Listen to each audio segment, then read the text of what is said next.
Isu mengenai legalitas produk kecantikan kembali memanas setelah BPOM secara resmi menyebut bahwa salah satu produk dari Reza Gladys, yakni Glavinsa Glowing Booster Cell, tidak memiliki izin edar dan dikategorikan sebagai produk ilegal. Temuan ini diumumkan BPOM melalui unggahan resmi mereka di media sosial pada 30 Juli 2025 yang menyebut bahwa produk tersebut termasuk dalam 16 kosmetik ilegal yang izinnya telah dicabut.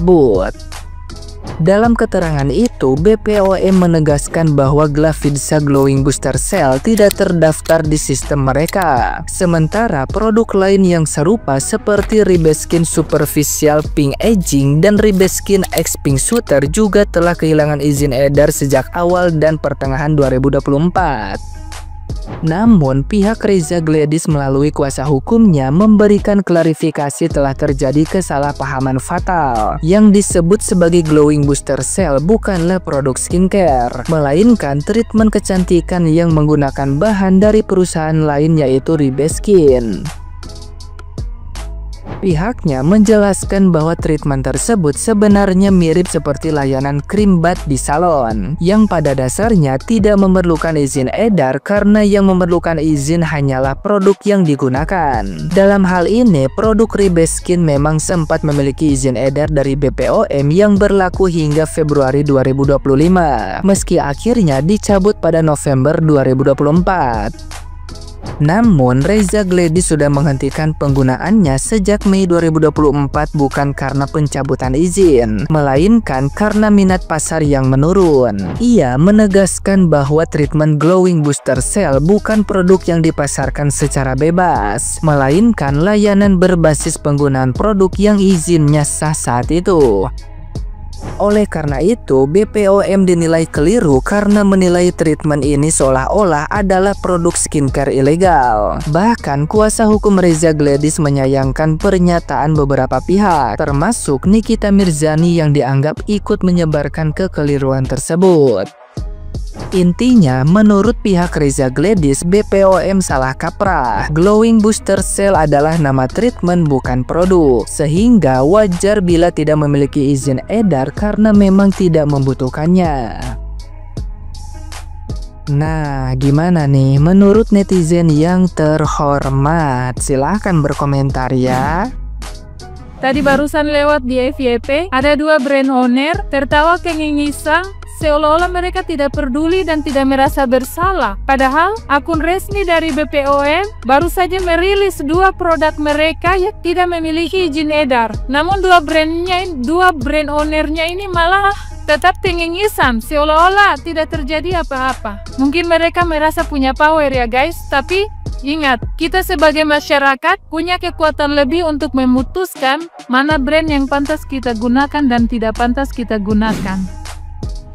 Kasus Nikita Mirzani justru membawa malapetaka bagi BPOM dan pengusaha skincare yang terindikasi bagian dari mafia skincare. Ya jujur aja ya sahabat channel, sejak kasus dugaan pemerasan Nikita Mirzani mencuat, jadi perhatian kita justru tertuju pada produk skincare yang disebut-sebut dalam sidang. Salah satunya adalah Ribeskin, produk Korea yang dulu sempat viral digunakan oleh dokter kecantikan tertentu di Indonesia. Salah satunya Dr. Reza Gladys. Masih jadi perdebatan pencabutan izin edar produk Ribeskin yang berjarum tersebut. Jadi baru-baru ini netizen Cendol langsung menghubungi Halo BPOM untuk menanyakan kapan sih sebenarnya izin edar produk Ribeskin dicabut. Jawabannya cukup jelas. Izin edar dicabut sejak Februari 2024, namun siaran pers barunya diumumkan ke publik pada bulan November 2024. Ya sampai Cendol, sayangnya masih ada aja pihak-pihak yang mencoba membelokkan fakta ini. Jadi mereka membangun narasi nih seolah-olah BPOM baru mencabut di bulan November, atau menyudutkan BPOM seakan-akan lalai ya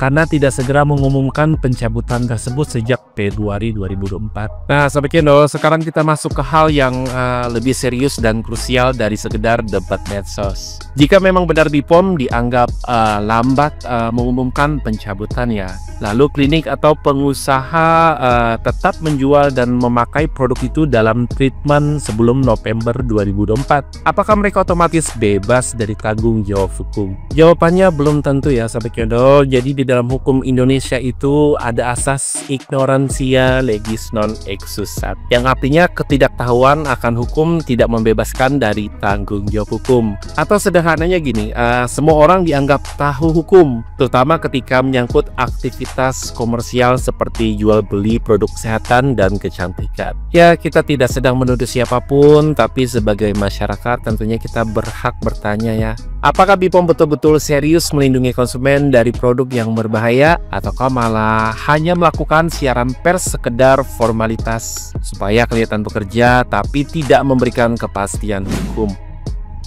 Oke, gue jelasin ringannya aja, ringan banget nih. Gue rasa semua orang pasti mengerti dengan penyampaian yang sangat ringan, gak berbelit-belit ya. Yang pertama, teman-teman harus bedakan dulu apa itu pengumuman dan apa itu pencabutan izin edar. Ya, pengumuman dan pencabutan izin edar ini tidak dilakukan dalam satu kurun waktu, ya. Karena bukan hanya produknya dia aja yang ditelusuri, ada produk lain, pengumumannya belakangan. Yang penting sudah diinfokan ke mereka bahwa pencabutan izin edarnya, izin penjualannya ini, izin edarnya ini sudah diberitahukan, sudah dicabut, gitu. Oke. Pencabutan produk itu di bulan Februari. Saya tidak mau menyebutkan tanggal karena takutnya saya salah, tapi kurun waktu Februari. Di Februari itu sudah diinformasikan ke mereka bahwa izin edar mereka produk itu sudah dicabut. Ya, Februari. Izin edar ya, pencabutan izin edar. Nih, kalimatnya pencabutan izin edar sudah diinformasikan ke produk ini sudah dicabut. Artinya mereka tidak bisa jualan lagi. Ketek. Di November baru diumumkan secara resmi. November, saya tidak menyebutkan tanggal, saya takut salah tanggal, tapi itu dalam kurun waktu November sudah diumumkan secara resmi. Ya, kenapa November? Orang kok pasti ada yang tanya lagi ini. Kenapa dicabut izin edarnya di Februari? Kenapa tidak langsung diumumkan gitu? Ya, karena masih ada produk-produk lain yang akan ditelusuri pelan-pelan. Setelah dikumpulkan 16 produk, baru diumumkan sekaligus di November di akhir tahun. Gitu. Tapi secara personal sudah dikasih tahu, pasti sudah dikasih tahu ke setiap produk-produk ini yang berbahaya ini bahwa sudah tidak bisa menjual lagi. Nah, mereka ini opini ya, my opinion. Mereka memanfaatkan, mereka sudah tahu izin edarnya di Februari sudah dicabut, tapi mereka memanfaatkan waktu sebelum pengumuman secara resmi dari BPOM. Itu licik nggak? Licik nggak? Mereka sudah tahu Februari itu sudah dicabut izin edarnya. Izin edarnya sudah dicabut Februari, tapi mereka memanfaatkan waktu penjualan sampai menunggu November pengumuman ke media, ke masyarakat bahwa produknya berbahaya. Itu pengumuman ya, tolong bedakan. Pengumuman artinya diberitakan, tapi izin edarnya Februari sudah dicabut. Ya, Ibu, kata gua mah, lu nggak usah urusin hal yang lu nggak tahu dah. Lu urusin tiang listrik lu gitu. Urusin itu ibumu lagi sakit gitu. Gua ulang-ulang nih gua kasih tahu. Tiap hari gua kasih tahu nih Ibu. Urusin ibumu lagi sakit daripada nginfo nyuruh-nyuruh pecat karyawan BPOM pegawainya. Siapa nyuruh-nyuruh pecat? Lu yang nggak meneliti dengan benar kalimatnya, lu nggak tahu apa-apa, nyuruh-nyuruh orang dipecat. Beberapa kali pihak lawan Nikita Mirzani ini mengakui bahwa netizen sekarang lebih banyak mendukung Nikita Mirzani. Lucunya, mereka mempelitir bahwa memang strategi Nikita dalam hal ini cuma ingin memenangkan hati netizen. Kayak, hey, jangan mentang-mentang netizen yang mendukungmu itu tidak real, cuman pengen menjilat, cuman pengen sesuatu dari kegelamoran kalian. Kan emang sering kalau lagi Shopee bagi-bagi. Jangan disamaratakan. Kita yang memang banyak mendukung Nikita Mirzani. Netizen juga banyak yang cerdas, tidak semua sama kayak netizen Anda. Karena masalahnya ini sebenarnya simple banget. Cuman karena memang dibungkus kesakit hatian, kekesalan, ingin balas dendam, dan berkumpulnya orang-orang yang tidak menyukai suara kebenaran Nikita Mirzani. Dan di mana poinnya adalah adanya produk yang berbahaya namun terus ingin kaya ketika tidak menemui titik jaya serta ketahuan dan tak berdaya, akhirnya mencoba membungkam dengan susah payah. Namun apa daya, ternyata harus bertemu sosok sebaya Nikita Mirzani lah yang menjadi lawannya yang berbahaya. Kita nikmati Hakim punya hati nurani. Kita lihat siapa yang akan dijeruji besi.